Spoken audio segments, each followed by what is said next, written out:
Hello, William and Haley. How are you guys doing? Please have your history books ready and turn to page 16 in your history book. We're going to go over briefly the Brown section area. It's called Archaeologists Study, How Archaeologists Study History. Okay, guys, you can read that one on your own. I'm not going to sit here and read it to you. But one thing I want you to know is there is a big difference between an archaeologist and archaeology. Okay, archaeology is right there. The first sentence is the study of ancient people by means of recovering, preserving, and evaluating remains from the past. Okay, that's huge, guys. Man, if I hadn't joined the military, I think I said this before. It would be really cool to be an archaeologist. You can learn so much from the past, and archaeologists are a big reason why people can learn so much, and that we have already learned so much from the past. Okay, so please read that, but keep in mind what an archaeologist, what archaeology is. Okay, it's different than archaeologist because an archaeologist is a person. Archaeology is the actual study of that. Now, who does that? People do. But can sometimes computers do it for us? Sure. Okay. Okay, guys, moving on. Religion in summer. Excuse me. Okay. One of the things I want to bring your attention to as well is the bold word superstition, guys. Superstition. What is it? It's the belief that is based on fear and ignorance rather than the truth. Okay, ignorance. I think you both know what ignorance is. You just don't know, and you really don't want to find out the answer as well. And so what people do is they'll use your fear. When you don't know something, you're gonna get a little scared. I'll use an example. You're walking around outside at night. It's dark. You don't have a flashlight. There aren't any lights around. You don't know what's out there, so you're kind of getting scared. Could it be a wild animal? Could a person be hiding behind a tree? Could it be something else? You just don't know because you don't know what you don't know. Okay, and people use that fear and your ignorance. Okay, so now I'm moving into the next section called ziggurats.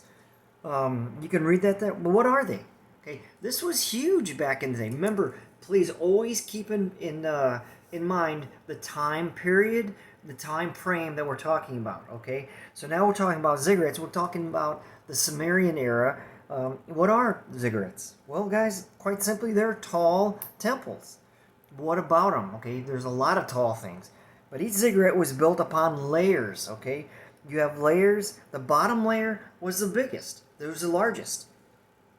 Okay, the next layer, every layer was a little bit smaller. Real big at the bottom, the base was huge. They got a little smaller.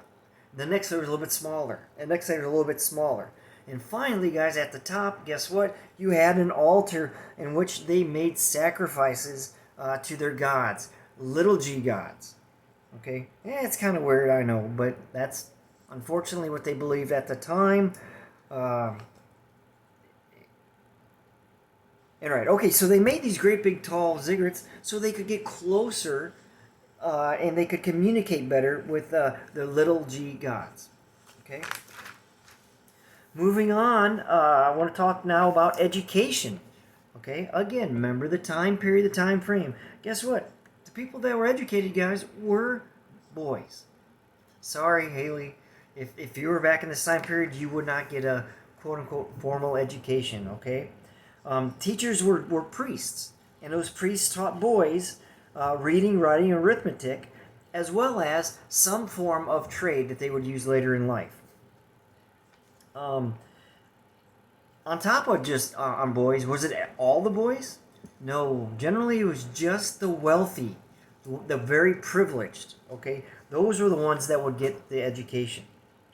Okay, the boys would sit, as it says here, I'm on page 18, boys would sit on flat stone benches.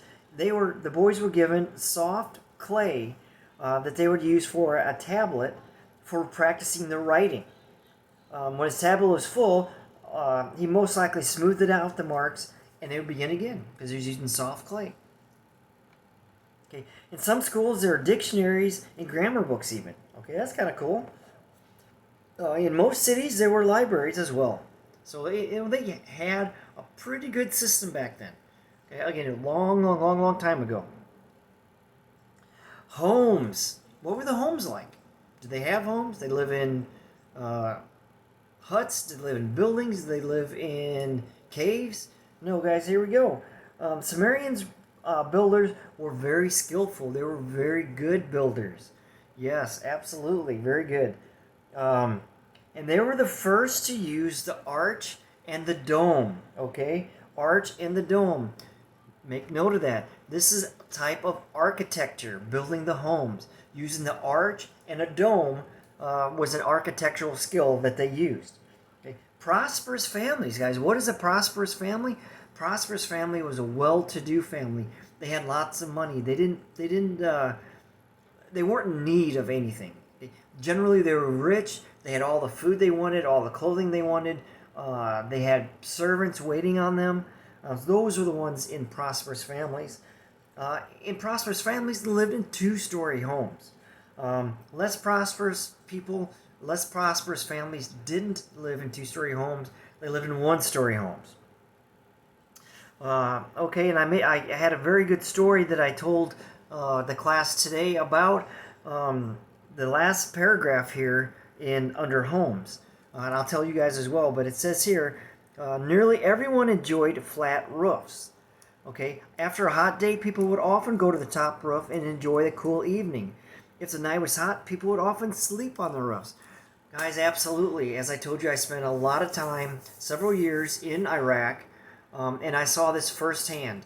It gets extremely hot in some of these areas. Iraq, Kuwait, Saudi Arabia, some other areas. It's very hot. And guess what happens? Well, and again, the time period, they didn't have air conditioning. No, didn't have AC at all. The homes would get extremely hot during the day. So what would they do? The homes would heat up during the day, and they don't automatically cool off at night. So what they would do, the people would go to the top, the roofs, which were flat, and they would enjoy the evening. Now, would it cool down to be really cold? No, guys, of course not. But if it's still 100 degrees inside the house, and it was 80 degrees on top of the roof, and you had a breeze blowing, that felt really nice. So that's what they would do. They would sit up there, they would have their tea, they would have family time, they would talk, friends might come over, relatives might come over, and they'd enjoy the evening. Yeah, it was really nice. Okay, guys, I'm moving into the importance of the seal. Guys, this was extremely important as well, okay? A seal was an instrument used to stamp an official article or document. Because nearly everyone had had seals to indicate each individual person or family. They had their own symbol or style of a seal. Okay, a seal was used to mark identification because it was different from everyone else's. My seal would be different than what your seal would be. It would be different than what someone else's at school would be. It'd be different what Mr. Daniels would have. Okay, guys, here's an important thing. The most common type of seal used in summer was the cylinder seal. Okay, keep that in mind. There were different seals, different kinds of seals. Some would use rings. Some could use a whole bunch of different ones. However, the most common was the cylinder seal, and you can go ahead and read about the rest of that. Okay, guys, that was it. Pretty simple. Comprehension check 2C. Please just give me the answer. But I also want to caution you guys because I had a little bit of an issue with 6th grade. They should have known better. I want to just reiterate and make sure you guys are 100% clear on this. 2C is very straightforward. However, you will see sometimes where for every question, you must always read the entire question. Okay, this is very important. Sometimes there are two parts to the question.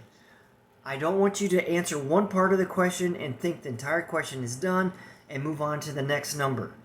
For example, on any given one, you could be on question number 1, and it could say, what are the 2 parts? And then there's another section of question number 1. Before you go on to number 2, question number 2, make sure you read question number 1 in its entirety.